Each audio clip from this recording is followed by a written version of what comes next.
a Barbe Jaune qui vient de Belgique. Il y a Martine, que tout le monde connaît. Après, il y a une personne du syndicat Gilets jaunes. Et il y aura aussi Big Did, que tout le monde connaît aussi, voilà. J'ai l'honneur de commencer ces prises de parole. Donc je vais être assez bref parce qu'il y a du monde. Alors je suis là au titre de l'association Yellowsphere. Yellowsphere, c'est... Faut parler plus fort, mon ami, on t'entend pas. Yellowsphere. Voilà. Il n'a pas l'habitude du porte-voix. Non, j'ai pas l'habitude. D'habitude c'est 100, mais bon, n'hésitez pas. Vous m'entendez? Alors, Yellowsphere, nous avons travaillé avec les bénéfices du livre intégralement pour les mutilés, notamment les mutilés pour l'exemple. Nous avons travaillé pour les mutilés pour l'exemple, notamment, je ne les vois pas aujourd'hui, mais je sais qu'il y en a. C'est l'association qui est de Vanessa, je crois qu'elle est là, m'a-t-on dit? Ah ben je vais la voir, oui. Ah ben, bonjour Vanessa. Et à cette occasion, il y a eu vraiment de très beaux gestes. Je me souviens d'un diplomate australien que j'ai croisé, qui a donné 100 € comme ça, pour les mutilés, qui avait été ému en lisant le livre. Je me souviens de Christophe Détinger aussi qui est là, qui avait fait un spectacle de boxe et qui avait donné les sommes pour les mutilés, alors que lui est dans une situation précaire. Donc c'est vraiment un beau geste. Je le dis parce qu'il est tellement quelqu'un qui est humble qu'il ne le dira pas. Mais nous l'avons vu. Sinon, une remarque, on a su justement dire à Christophe Détinger qu'il était hors la loi, pour l'affaire que vous connaissez tous. Eh bien, il faut toujours avoir à l'esprit que les policiers qui ont tiré sur les mutilés étaient également hors la loi. Donc la lutte, Vanessa en parlera mieux que moi, mais la lutte juridique continue, on peut encore y croire. J'en parlais avec Mélanie du collectif qui me disait qu'il fallait 7 ans à peu près pour que ça aboutisse en justice. On y est presque. Bon, si ça prend pas 7 ans, ça prendra 8 et ça finira. Pourquoi ils étaient hors la loi? Parce que les policiers qui se sont servis du LBD, alors je suis pas là pour inciter à l'émeute, là, les policiers qui sont autour n'y sont pour rien, mais le LBD c'est une arme de défense, lanceur de balles de défense. Or, elles ont été utilisées comme arme de dispersion sur des gens qui n'étaient pas armés et qui ne commettaient aucune infraction, aucune agression. Donc on n'est pas dans le cadre de légitime défense. Ça veut dire que l'infraction selon le code pénal est simple, c'est violence volontaire avec arme, c'est le LBD, par personne dépositaire de l'autorité publique, les policiers, ayant entraîné une mutilation ou une infirmité permanente. Donc ce sont des faits qui sont qualifiés crimes dans le code pénal. Donc justice devra être rendue un jour ou l'autre au niveau pénal pour les mutilés. Voilà ce que j'ai à dire. À bientôt. Maintenant Martine. La belle Martine. Bonjour les gilets jaunes. Voilà, je suis une ancienne. Depuis le début. Donc, je vais vous parler d'une époque, quand nous avons commencé. Au temps de Monsieur Castaner, c'était l'ordure pas finie. Il tapait dans le tas quand il voulait, où il voulait. Nous avons eu les pires malheurs. J'ai vu les yeux arrachés, j'ai vu les mains arrachées, j'ai vu des femmes traîner sur le trottoir en foutant des coups de pied. J'ai vu l'horreur avec ce monsieur. Ce monsieur, il se permettait d'aller en boîte de nuit sur les champs pendant qu'il y avait des Français qui mouraient devant lui. Mais il n'en avait rien à foutre, ce monsieur de nous. Moi, il m'a mis des coups de crosse. J'avais 70 ans. Il n'avait rien à foutre. Il fallait qu'il tape, ce mec. Alors il disait, tapez les gilets jaunes, mais touchez pas le reste. Mais tapez les gilets jaunes. Alors, comprenez, et comprenez bien, je n'ai pas besoin de courrier, je n'ai pas besoin de feuilles, moi. Je l'ai vu de mes yeux. J'ai vu des filles pleurer, des maris protéger leurs femmes. Moi, j'ai été protégé. Quand il y avait le boxeur, on nous a protégés, on nous a mis dans des jardins là-haut. Quand il y a eu la salpêtrière, quand les cow-boys nous attaquaient, on était soudainement, tellement on avait peur. Quand on démarrait, on était gazé avant d'avoir démarré. Quand il fallait s'arrêter là-haut, à la Bastille, à la République, n'avait pas le temps. Il y avait les ambulances qui attendaient, les pompiers. Voilà ce qu'on a vu de nos yeux, nous. Les vrais, les purs. Alors, mettez-vous à leur place. Moi, j'ai demandé à tous les anciens, avec ce que j'ai là, dans le dos, parce que ça ne suffisait pas. Le samedi, les femmes, on manifestait et les hommes nous encadraient. Et on criait et on prenait des coups de crosse dans la gueule parce que ça ne suffisait pas. Alors moi, je vous demande, les gilets jaunes, moi, un jour, je vais être là. Voyez la photo, là. Je les ai tous connus à peu près. Je vais être là. Et j'aurai un respect. Parce que je me serais battu pour lui. Mais sachez que je me suis battu en mai 68. Hein? En 93, avec les cheminots. Je me suis battu. Voilà, les femmes en France, elles savent ce qu'elles veulent. C'est pas en médisant un tel et un tel que vous allez réussir. C'est en vous accrochant, en vous aimant et en vous respectant que vous allez devenir des gilets jaunes. Sans ça, vous n'y serez jamais.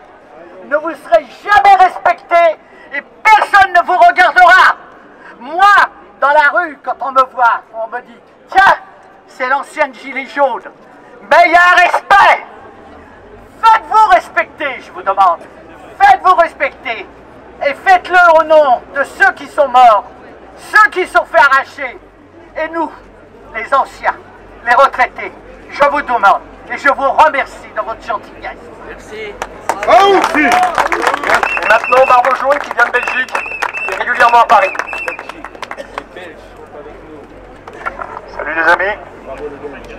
Aujourd'hui un peu d'émotion, non? Pardon, mais obligé. Je vous demanderai, si vous voulez bien, une minute de silence. Bonne idée. Ok.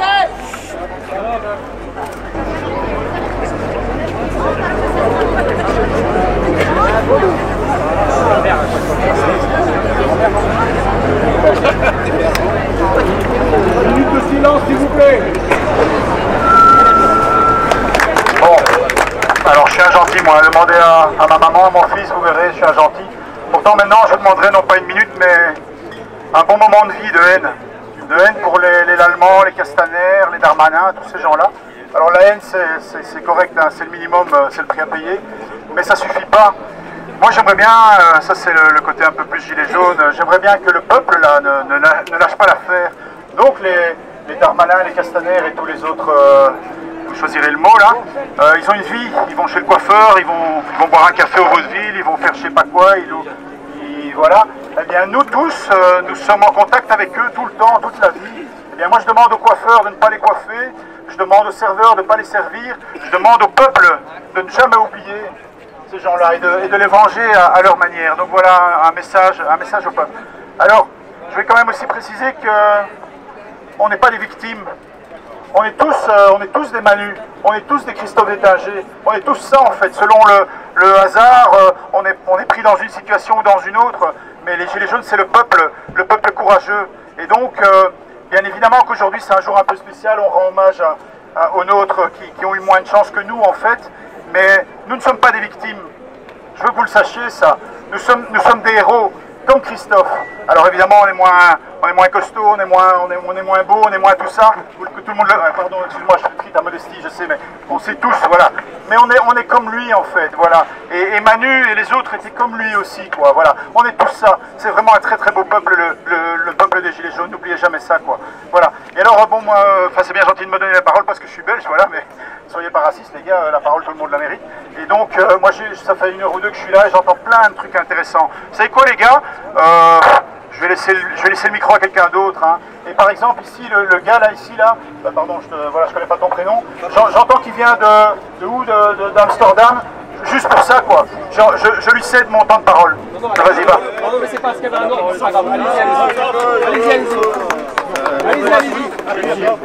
Bien sûr, j'ai pas grand-chose à rajouter après ce qui a été dit. Vous connaissez mon visage, les Gilets jaunes parisiens, je suis avec vous quasiment depuis le début, je suis arrivé le 1er décembre 2018. Certains savent aussi que j'ai laissé tomber fait les gilets jaunes, mais mon cœur reste gilet jaune. Et je l'ai troqué pour un gilet de la Ligue des droits de l'homme pour porter haut et fort les violences policières dont nous avons été victimes, parce que moi aussi. Voilà, j'en profite aussi pour vous passer à tous le bonjour de Manu de Valenciennes, donc, pour ceux qui ne le savent pas, qui a été éborgné au premier anniversaire. C'est difficile pour lui de venir en manif actuellement, puisque le procès contre le tireur qui l'a éborgné aura probablement lieu cette année, on l'espère. Et par prudence, il préfère ne pas être sur les manifestations pour ne pas... voilà, il faut être clair et net. On craint, comme ils n'ont rien contre lui en termes de violence, on craint que nos amis de la milice viennent le provoquer lors d'une manif pour qu'il ait un comportement violent et utiliser ça contre lui au tribunal. Donc voilà pourquoi il est absent provisoirement des manifestations et je me fais son porte-parole puisque je le vois demain. Voilà, donc moi j'ai quitté la France, mais le combat continue. Je me refais une santé pour être prêt si un jour ça bouge pour de bon, une fois encore, comme l'avaient fait les Gilets jaunes. Je continue via les réseaux à informer. Et puis bien sûr le combat toujours en parallèle contre les violences policières à travers la Ligue des droits de l'homme. Voilà, merci beaucoup. Mais Manu, il a retrouvé un travail il n'y a pas longtemps, donc il n'a pas pu venir malheureusement, voilà. On l'a invité Manu, facile pour lui. Donc là, il y a Momo qui voudrait parler là. Moi, je voudrais dire bonjour à tout le monde. Moi, je voulais préciser que moi, je viens des quartiers populaires. Je viens de Mantes-la-Jolie. Tous les samedis, je prends le train pour venir à la manif. Vous savez, moi, j'ai médité pour la double peine. À l'époque, j'étais en prison. On a voulu m'expulser. On a créé le Comité national contre la double peine. En prison, en 87, on a créé la coordination des prisonniers en lutte. Si vous regardez sur Internet, vous verrez tous les mouvements qu'on a fait. Moi, quand j'étais handicapé, j'étais à la maison, isolé, même si j'ai connu l'isolement en prison, mais l'isolement de l'handicapé, je l'ai découvert depuis que je suis sur ce fauteuil. Et un jour, de ma fenêtre, j'ai vu les Gilets jaunes faire une manifestation, les Gilets jaunes de Mantes-la-Jolie. Moi, je regardais ça sur la presse, je les ai vus, j'ai pris mon fauteuil, je suis sorti dehors et je les ai rejoints. Ils avaient une cabane à Buchelet, et là, ils m'ont dit, Momo, tous les samedis, on va à Paris, il y a des manifestations Gilets jaunes. J'ai fait les premières sur les Champs-Élysées. Écoutez, moi, j'ai participé à des émeutes en banlieue. Hein?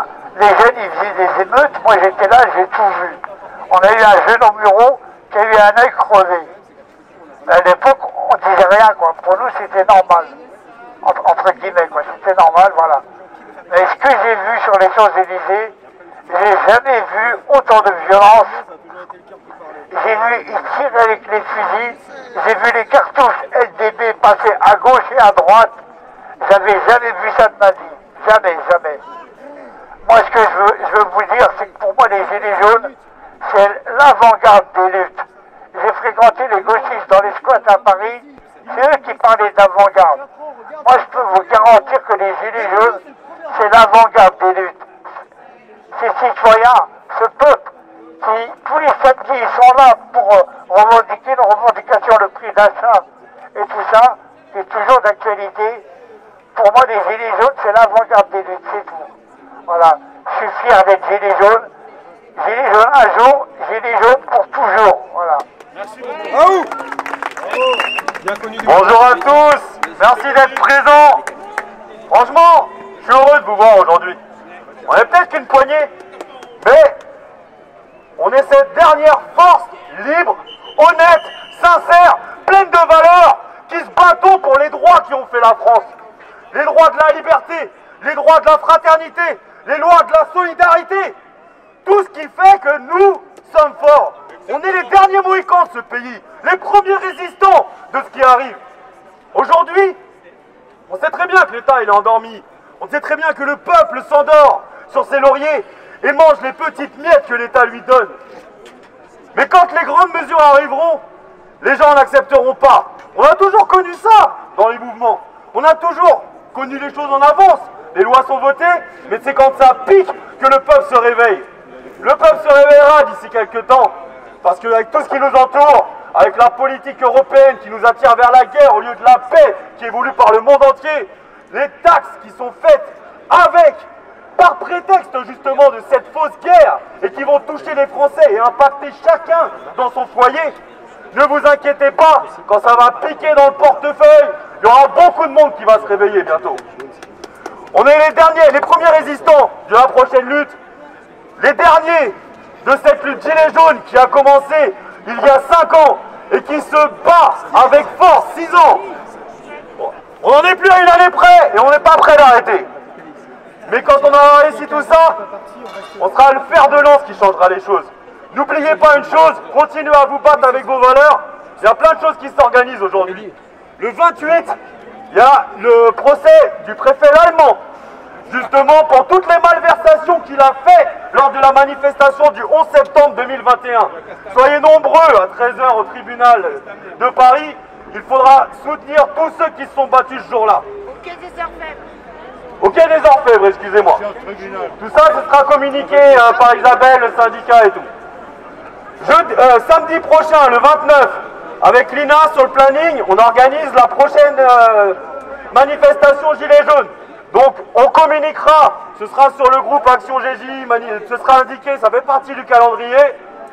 Je serai co-déclarant avec l'INA la semaine prochaine et j'espère qu'on fera une bonne manifestation et qu'on marquera le coup une fois de plus. Aujourd'hui, on est peut-être une poignée, mais on doit parler, on doit échanger. Il y a plein de collectifs aujourd'hui, il y a plein de collectifs partout dans Paris. On doit se rassembler, converger et préparer l'avenir. C'est pas une fin, c'est juste un début. Et maintenant on se connaît et maintenant on sait sur qui on peut compter. Force à tous, merci d'être là, merci de m'accueillir aujourd'hui. Tous ensemble. Il y a Jeanne qui va lire un petit texte court, et après il faut qu'on y aille parce qu'en fait on a déjà décalé le départ. Il est redécalé, on a 30 minutes de retard, donc voilà. Oui, il y a Big Deal aussi. Bonjour à tous. Alors je retiens ce que dit Martine, deux malentendus. Le premier malentendu, c'est que les flics, ils pensent obéir au bien. Ce n'est pas le cas. Le deuxième malentendu, c'est que les gilets jaunes, maintenant leur image est cassée. Alors, je propose un petit texte pour faire le jour sur tout ça. C'est une chanson, le refrain c'est suivant, je ne peux pas à la fois chanter et parler fort, excusez-moi, je le dirai. Le refrain, quand crime et mensonge nous font la loi, le vrai, le juste sortent du bois. Vêtus de soleil, vêtus de soleil, vêtus de soleil, vêtus de soleil. Quand crime et mensonge nous font la loi, Dieu le premier ne leur obéit pas. Les couplets. C'est le soleil d'un vêtement qu'on porte tout le temps, en se ressemblant. C'est le soleil pour l'avenir qui, sans discourir, nous fait tous sourire. J'ai prévenu que ça durait que 2 minutes 15. Hein. C'est le soleil du paysan, de papa-maman, que l'on veut tremblant. C'est le soleil de ceux qui se lèvent, des gueux qui rêvent, qui marchent et crèvent. C'est le soleil de vérité, qui va éclater même à la télé. C'est le soleil mieux que de l'or, qui nous récrée fort et vaincre à la mort. C'est le soleil qui réfléchit tous les coloris de notre beau pays. C'est le soleil qu'on voit partout, chez nous, oui chez nous, qui chasse les fous. C'est le soleil pour la justice, tout droit à nos fils, la paix puissance 10. C'est le soleil chacun pour soi, quand plus rien ne va, tous comme un seul roi. De tous les trafics, c'est le soleil magnifique qui voit l'alambic